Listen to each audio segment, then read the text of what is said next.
ওগো আল্লাহ,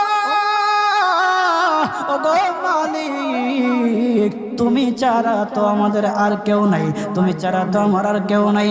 আল্লাহ গো, তুমি যদি মাফ না করো কে আমাকে মাফ করবে? তুমি যদি মাফ না করো কে আমাকে মাফ করবে? তুমি যদি আমাকে মাফ করো তাহলে তোমার কোনো দিকে কমবে না, তুমি যদি আমাকে মাফ না করো তোমার কোনো দিকে বাড়বে না। আল্লাহ গো, তুমি আমাকে মাফ করে দাও। সারাটা জীবন অন্যায় কাজ করেছি, সারাটা জীবন নাফরমানি করেছি, আমার কাছে কালেমার দাওয়াত কম আসে নাই, আমার কাছে কালেমার দাওয়াত কম আসে নাই, আমাকে লোকেরা কম বোঝায় নাই। ওগো আল্লাহ, তুমি আমাকে মাফ করে দাও। মাফ না করলে কোথায় যাব, কার কাছে যাব? বাবা যখন মারে তখন মার কাছে আশ্রয় নেওয়া যায়, মা যখন প্রহার করে তখন বাবার